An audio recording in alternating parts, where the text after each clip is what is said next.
Good morning, welcome. I'm Linda and today we're in Brisbane, Australia, and I want to talk to you about ordering our day. So it can be really hard and challenging when we've experienced trauma to, one, get our brain off the loop, which is what the previous video is about, is what's happening in our brain and how we can undo that loop. And that takes time and practice, but it's doable, especially once we understand what's happening on. But the next thing we want to look at is, how do I get order into my day? What does it look like?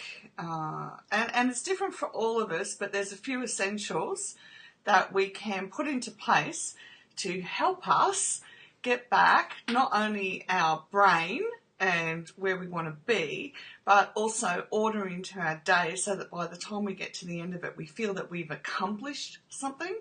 Okay, so let's put this down here for the moment. Okay, so the first thing we want to get straight in our mind, if you like, and in our heart and our will, okay, is commitment and consistency. Because when we start putting order into our day, our brain, having been on trauma brain for so long, survival, you can call it lots of different things, but basically because our brain has been going, right, what do I need to look out for? When we go to change it up and teach our brain to create new neural pathways, then it requires commitment and consistency, because it's not easy. Okay, remember, you're training your brain to do something different other than be on trauma focus mode all the time. So it's doable, it takes time, and you're not allowed to beat up on yourself, okay? You're just not, because it's a waste of time. Acknowledge when you want to do something better, but don't beat up on yourself. It's not worth it, okay?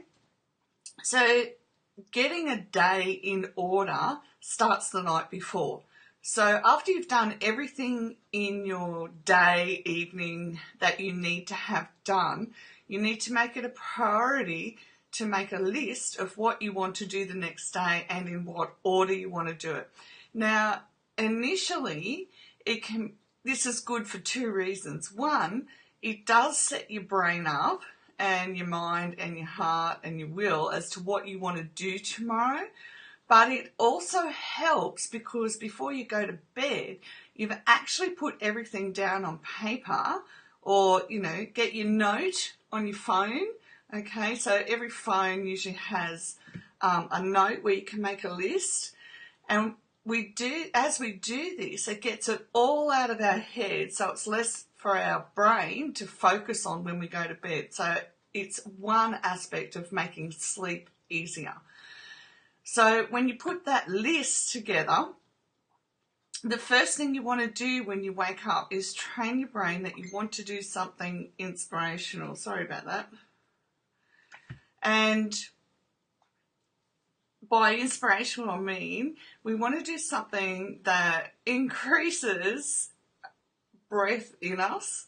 So things like meditation, prayer, even if you're sitting and focusing on your breathing and what you want to, and reinforcing the sense, the feeling of what you want to achieve today, that's still going to be inspirational and bring life to you. Okay? Now, the spiritual part of the brain is called the parietal cortex. And that part of the brain is when we don't just think about ourselves. So for me, back in the early days when I couldn't talk, I used to sit on the computer, on Facebook, and be in groups and help other women come out of abusive situations. So what I was doing was activating that spiritual part of my brain, and now scientists are looking into how that helps with our mental health. So I haven't read anything yet where they've nailed how it helps with our mental health, but I know it does personally, because as I began to help other people, just even by support, encouragement, or with the information I knew from all the work I'd done years ago, it takes us out of that trauma brain. So we're accessing the parietal cortex, and so it will help us with our mental health. Now, when they say the spiritual part of the brain, it's got nothing to do with a religion, okay? It's got more to do with making life about more than just me. So it gets us off that egocentric self of, well, life's just all about me. And as one of our group members did yesterday, they went and sat down by the Hudson River. Well done, Beth. And just meditated, focused on the water for hours. And that kind of thing also activates the parietal cortex. So do something in nature, because that's bigger than us too, and it will activate that part of your brain. And if it's out of the trauma part and getting us out of the loop, then it's a good habit to make. So if you live in a place where you can go and sit by the water in the morning, do that. I know couples who get up to watch the sunrise every morning and spend that time in silence. For me, that's just like, yeah, I get up early, but I don't know that I want to go for a drive and watch the sunrise at this point in time.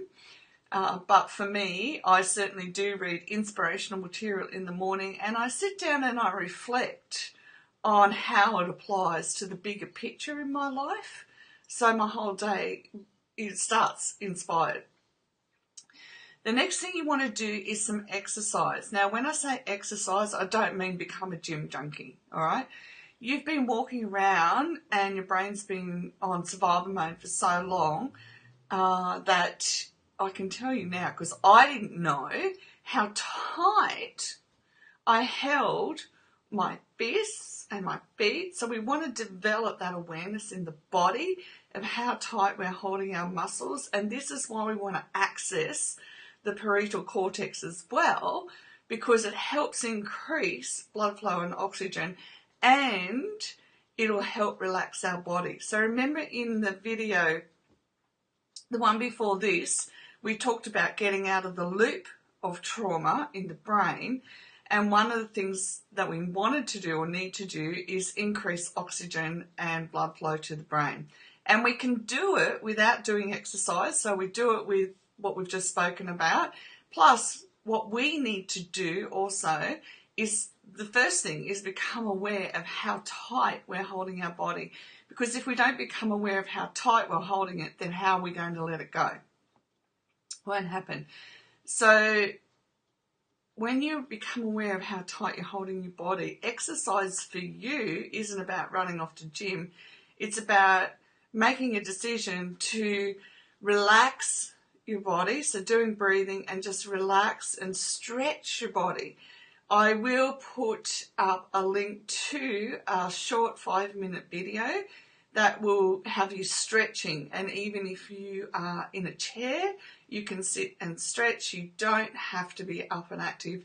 And the very fact that we are stretching our body, we are actually getting more air and increasing blood flow compared to when we're holding on tight. So we need to have that mind shift of, I'm not running off and doing what everyone else is doing. I'm doing what for me is my starting point today on trauma. Just one sec. Yes, I would say to do these things in order, in this order. Like, sorry, someone's asked a question. Would you say to do these things in this order, like doing exercise before eating breakfast? I'm so hungry when I wake up. Okay, yes, this is the order of the day. This is the order of my day, and the reason why is because we want to get our brain into a set order and a set habit, because when we do that and we get out of that order, we realise pretty quickly that life isn't productive. So when we put it in this order, as I go through, I'll explain why the order as well. We're teaching our brain a new way and a new order. And if you experience childhood sexual abuse, childhood trauma of any kind really, we never get that opportunity to train our brain in order so that when there's disorder in our life, we know that we can go back to order. So what we actually are doing, essentially, right down deep, is training our brain into an order so that when life becomes disordered, we've built resilience into ourselves and we know that we can handle disorder because we have created order.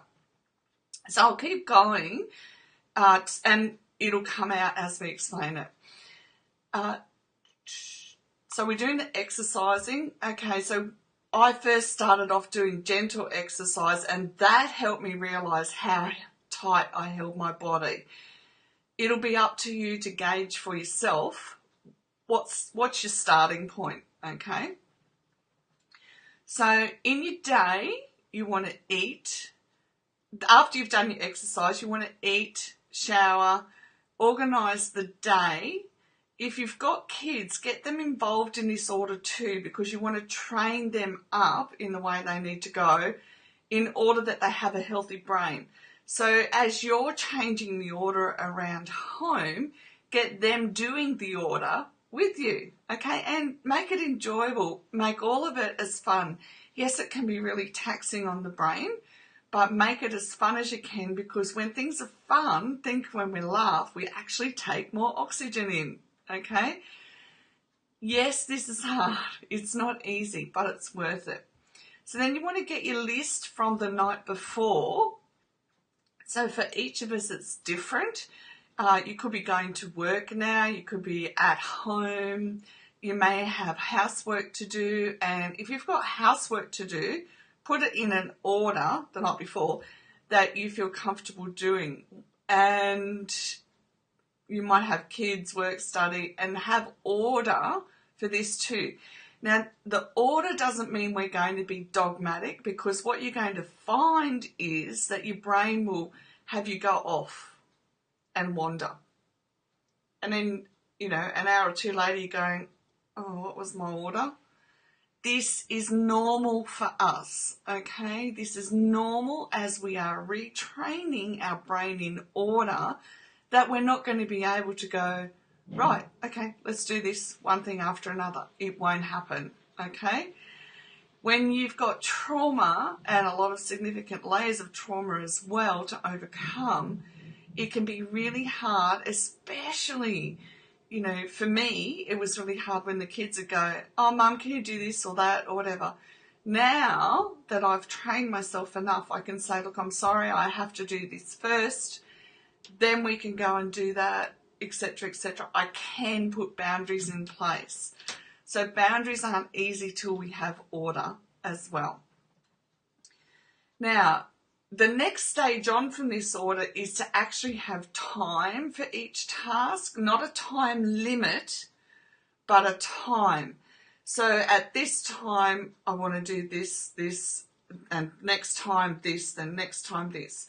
And the reason you want to have a time as the next step is, one, it helps you realise how long or not things really take. It helps you, I hate using the term come into reality, but it gives you, it's a better way to say it is, it gives us a state of mindfulness in the now. So if I'm going to eat at 12 and all of a sudden, 12 p.m. lunch, all of a sudden it's 2 p.m. and I go, oh, whoops. Okay, so then over the next few days I become aware that I keep missing lunch because of whatever else I'm doing. And then what I do is go back and I go, right, at 12 p.m. tomorrow I'm going to eat my lunch. That is what I'll do. And so I get back on track to keeping that habit. Now, if you're waking up in the morning and you're hungry, I want you to look at a couple of things. What can you have before you go to bed? Now, I'm not really good with explaining all things diet because I do the keto way of eating. So I eat food that I can eat dinner at night and I don't eat till lunch the next day. The only thing I have in between is coffee with cream in it. Okay, now the cream, just a bit of cream in the bottom, it keeps me going for hours. So I have, before I go to bed, I'll have hot chocolate with cream in it, okay, and then I don't wake up hungry.